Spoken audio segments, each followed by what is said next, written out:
Hello students, child health nursing में हम protein energy malnutrition जो डिसऑर्डर अब तक पढ़ रहे हैं, उसके लास्ट वीडियो में हमने इसके मैनेजमेंट के बारे में बात की थी, जिसमें कि डोमिसिलरी मैनेजमेंट था और न्यूट्रिशनल रिहेबिलिटेशन सेंटर पर भी मैनेजमेंट किया जा सकता है। और यदि सीवियर कंडीशन हो तो हॉस्पिटलाइजेशन की नीड होती है, वहाँ पर किस तरह से पीईएम की कंडीशन से सफ़र कर रहे बच्चे को आप रिकवर कर सकते हैं, हॉस्पिटलाइजेशन की नीड उसको होती है, उसके बारे में हमने बात की थी। आज जो हम पढ़ेंगे उसमें कॉम्प्लिकेशंस के बारे में पढ़ेंगे कि प्रोटीन एनर्जी मालन्यूट्रिशन से रिलेटेड कॉम्प्लिकेशंस क्या क्या हैं, क्या क्या एसोसिएटेड कंडीशंस बन सकती हैं, और उसके बाद हम देखेंगे इस वीडियो में कि क्या क्या प्रिवेंटिव मेजर्स हैं जिनको अपनाकर पीईएम की कंडीशन से बच्चे को बचाया जा सकता है। और लास्ट में हम नर्सिंग रेस्पॉन्सिबिलिटीज़ क्या क्या है पीईएम की, इसके बारे में बात करेंगे। तो ये स्टार्ट करते हैं हमारा आज का वीडियो। उसमें सबसे पहले आज हम पढ़ते हैं कॉम्प्लिकेशंस ऑफ पीईएम। कॉम्प्लिकेशंस क्या क्या होती हैं पीईएम में। देखिए, PEM has acute and long term complications which influence the outcome. PEM के साथ साथ एक्यूट और लॉन्ग टर्म, यानी कि एक्यूट कंडीशन वाली भी और लंबे समय तक चलने वाली कॉम्प्लिकेशंस पीईएम के आउटकम को प्रभावित करती हैं। यानी कि पीईएम से जब एक बच्चा रिकवर हो रहा होता है तो उसके साथ साथ एक्यूट और लॉन्ग टर्म कॉम्प्लिकेशंस भी उसमें साथ में आती हैं। The acute complications are systemic और लोकल इन्फेक्शंस। अगर हम बात करें कि पीईएम से रिलेटेड एक्यूट कॉम्प्लिकेशंस क्या हैं, तो उनमें सबसे पहले हम देख सकते हैं कि सिस्टेमिक कंडीशन जो हैं वो इनअप्रोप्रिएट हो सकती हैं, और लोकल इन्फेक्शन की कंडीशन पीईएम के साथ साथ आ सकती हैं। सीवियर डिहाइड्रेशन, यानी कि हाइड्रेशन का जो लेवल है बच्चे का वो बहुत ज़्यादा इनएडिक्वेट हो सकता है और सीवियर कंडीशन में हो सकता है। शॉक की कंडीशन भी फ्लूइड एंड इलेक्ट्रोलाइट इम्बैलेंस की वजह से आ सकती है। डिसइलेक्ट्रोलाइटेमिया, जिसमें कि इलेक्ट्रोलाइट्स का स्तर बहुत ज़्यादा गिर जाता है। हाइपोग्लाइसीमिया, ग्लूकोज का लेवल का बहुत ज़्यादा कम हो जाना। हाइपोथर्मिया, बच्चे के शरीर का तापमान बहुत ज़्यादा कम हो जाना। सीसीएफ, जिसमें कि क्रॉनिक कार्डियक फेल्योर की कंडीशन आती है, जिसे कंजेस्टिव कार्डियक फेल्योर भी हम कह सकते हैं।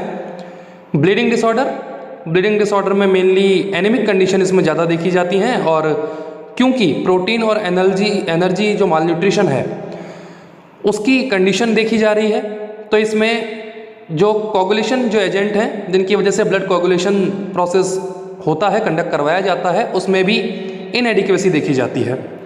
हेपेटिक डिसइंफेक्शन, जैसे कि लीवर जो है वो प्रॉपरली काम नहीं कर पाता है, मेटाबॉलिक प्रोसेस जो है वो अल्टर हो जाती है। सडन इन्फेंट डेथ सिंड्रोम, ये सामान्यतया 1 साल से कम उम्र के बच्चों में देखा जाता है, जिसमें कि बच्चों की डेथ हो जाती है और उसका कारण पता नहीं चल पाता है। इसे हम सडन इन्फेंट डेथ सिंड्रोम के नाम से भी जानते हैं। ये पीईएम के साथ साथ बहुत सारी कंडीशंस में भी देखा जाता है। कई बार 1 साल से कम उम्र के बच्चों में एकदम से ऑक्सीजन का लेवल जो है वो कम हो जाता है, ऑक्सीजन डेप्रीवेशन की कंडीशन आ जाती है और एकदम से बच्चे की डेथ हो जाती है। इसे SIDS कहते हैं। और लास्ट में है इसमें कन्वल्जन। ये कंडीशंस एक्यूट कंडीशंस हैं जो कि पीईएम से रिलेटेड हैं। लॉन्ग टर्म कॉम्प्लिकेशन में हम देखते हैं जैसे कि कैचेक्सिया। कैचेक्सिया का मतलब है बॉडी मूवमेंट का बिल्कुल लॉस हो जाना। ग्रोथ रिटार्डेशन, बच्चे की जो ग्रोथ और उसका डेवलपमेंट है वो बहुत ज़्यादा इनएडिक्वेट हो जाता है, प्रॉपर जो माइलस्टोन है वो बच्चा अचीव नहीं कर पाता है।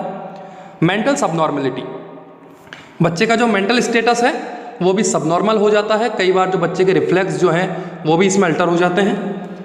विजुअल एंड लर्निंग डिसेबिलिटीज़, क्योंकि न्यूट्रिशनल डेफिशिएंसी डिसऑर्डर है, इस वजह से विटामिन और फ्लूइड और इलेक्ट्रोलाइट इम्बैलेंस की कंडीशन इसमें देखी जाती है। इस वजह से विजुअल और लर्निंग डिसेबिलिटीज़ भी इन बच्चों में देखी जाती है, जो कि लॉन्ग टर्म कॉम्प्लिकेशन के तौर पर हम देख सकते हैं। तो ये थी एक्यूट और लॉन्ग टर्म कॉम्प्लिकेशन जो कि पीईएम से एसोसिएटेड है। नेक्स्ट जो टॉपिक है हमारा इसमें वह है प्रिवेंटिव मैनेजमेंट ऑफ पीईएम।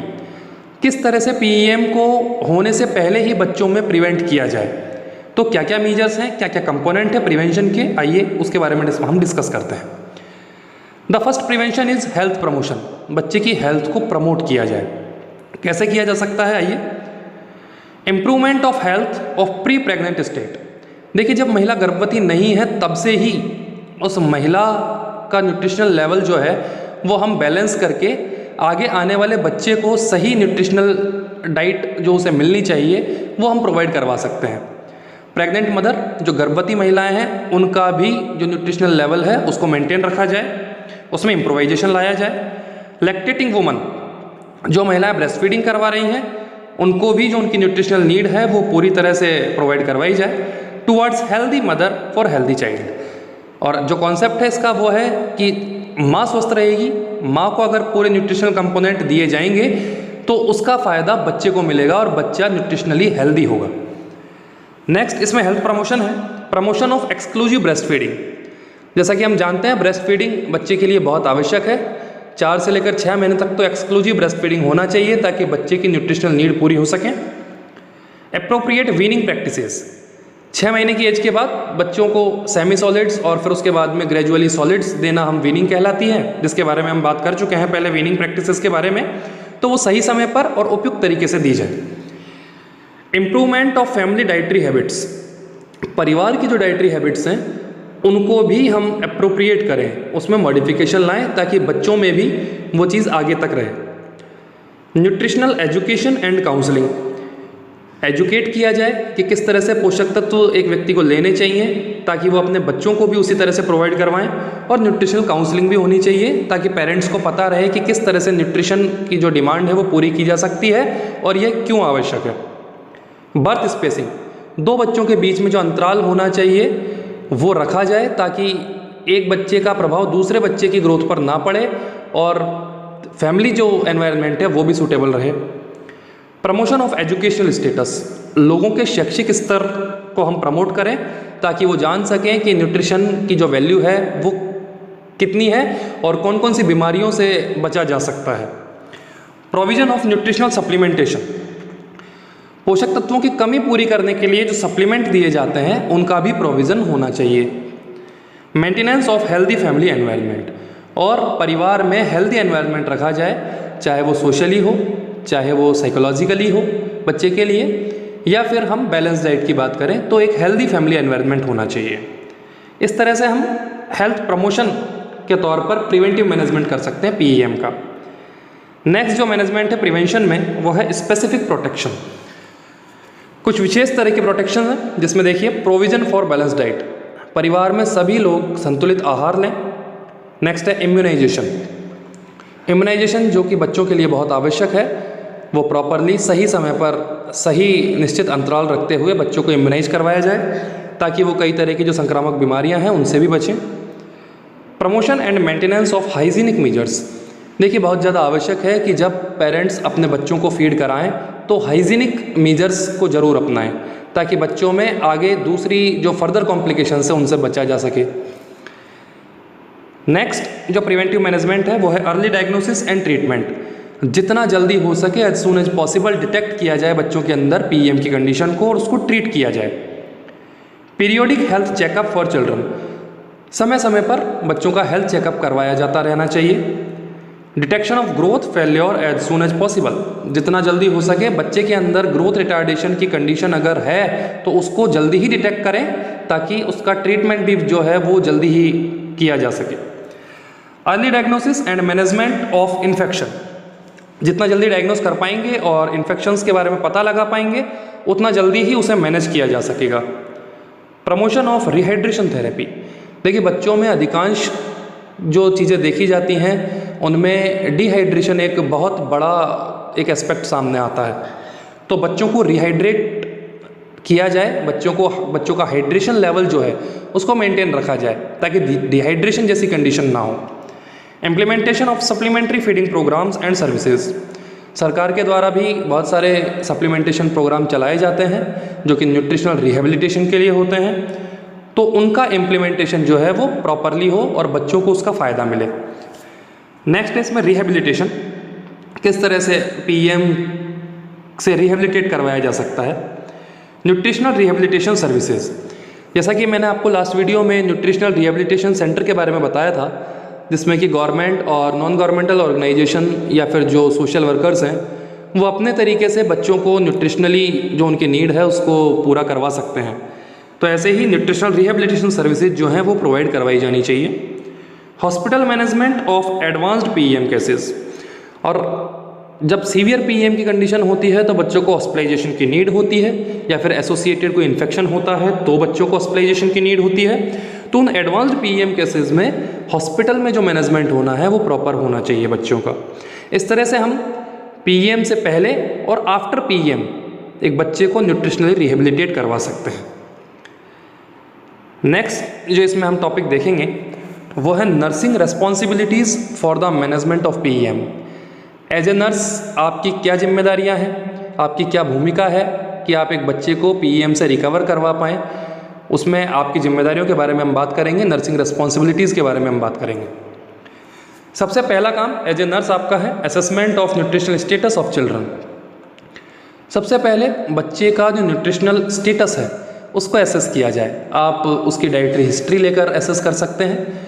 बच्चे को फिजिकली आप हेड टू टो एग्जामिनेशन के द्वारा आप एसेस कर सकते हैं। और जो सिंड्रोमल क्लासिफिकेशन है और जितने भी क्लासिफिकेशन मैंने आपको बताए हैं, जैसे कि इंडियन एकेडमी ऑफ पीडियाट्रिक्स का क्लासिफिकेशन है, गोमेज क्लासिफिकेशन है, उनको आप बेस बनाकर बच्चे का न्यूट्रिशनल जो स्टेटस है उसको एसेस कर सकते हैं। नेक्स्ट है असिस्टिंग इन डायग्नोस्टिक इन्वेस्टिगेशन। चाहे वो फर्दर कोई कॉम्प्लिकेशन की वजह से हो या लोकल इन्फेक्शन हो, एसोसिएटेड इन्फेक्शन हो पीईएम की वजह से, तो उसमें जितने भी इन्वेस्टिगेशंस किए जाएं उसको डिटेक्ट करने के लिए उसमें आप असिस्ट करेंगे। Maintenance of growth chart. मैंने आपको रोड टू ग्रोथ चार्ट के बारे में बात की थी आपसे, जिसमें कि बच्चे की एज के अकॉर्डिंग उसकी हाइट और उसके वेट का पैरामीटर लेकर एक चार्ट बनाया जाता है, जिससे कि आपको पता चल पाता है कि बच्चे की जो ग्रोथ है वो किसी भी तरह से प्रभावित तो नहीं हो रही है या वो नॉर्मली ग्रोथ कर रहा है या नहीं, तो उसका मेंटेनेंस भी आपको करना होगा। Participating in hospital management. Hospital में पीईएम के लिए जितना भी मैनेजमेंट किया जाता है, जो मैनेजमेंट प्रोसीजर्स हैं उसमें आपको भागीदारी आपकी सुनिश्चित करनी होगी। Implementing nutritional rehabilitation activities. बच्चों को जो कि पीईएम से सफ़र कर रहे हैं उनको न्यूट्रिशनली रिहेबिलिटेट करवाने में भी आपको भूमिका निभानी है, उसको इम्प्लीमेंट करवाना है। Encouraging parents. माता पिता को प्रोत्साहित कीजिए कि पीईएम की कंडीशन जो है उससे बचा जा सकता है। पहले ही आप वेल बैलेंस डाइट बच्चों को दें प्रॉपर अमाउंट में, और क्वालिटी वाइज बच्चों को अच्छा खाना मिलना चाहिए, सारे पोषक तत्व उसमें उपस्थित होने चाहिए। Nutrition education, demonstration and counselling. आप लोगों को एजुकेट कर सकते हैं न्यूट्रिशनली। आप डेमोन्स्ट्रेशन के द्वारा भी माता पिता को समझा सकते हैं कि बैलेंस डाइट की क्या वैल्यू है, और माता पिता के साथ आप काउंसलिंग कर सकते हैं। Promoting preventive measures. जो प्रिवेंटिव मीजर्स मैंने आपको अभी बताए थे उनको आपको प्रमोट करना होगा, ताकि माँ बाप अगर उसे प्रमोट करेंगे, उनकी फैमिली जो एनवायरनमेंट है वो हेल्दी होगा, तो उसका प्रभाव बच्चे पर पड़ेगा और बच्चे की जो न्यूट्रिशनल नीड है वो भी पूरी की जाएगी। Cooperating with other team members. चाहे कम्युनिटी की बात हो, चाहे हॉस्पिटल की बात हो, चाहे डोमिसिलरी मैनेजमेंट की बात हो, जो भी टीम मेंबर्स आपके साथ साथ प्रोटीन एनर्जी मालन्यूट्रिशन को रिकवर करने में आपकी सहायता कर रहे हैं उनके साथ कोऑपरेशन बनाकर रखिए। Maintaining records and reports. As a nurse this is your duty to maintain record and reports. Assisting in implementation of national nutritional programmes.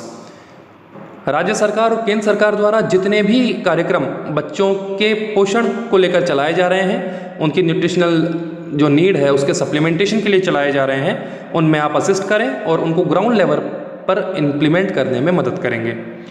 Participating in nutritional research project. जो कंडीशंस आप लोग देखते हैं, पीईएम की conditions जो आप लोग देखते हैं, उसमें जो भी रिसर्च हो रही है उन प्रोजेक्ट का हिस्सा आप बने, ताकि आपको भी पता हो कि करंट ट्रेंड्स क्या हैं और आगे आप जो बच्चे हैं उनमें पीईएम जैसी कंडीशन ना हो पाए उसके लिए आप मदद कर सकते हैं।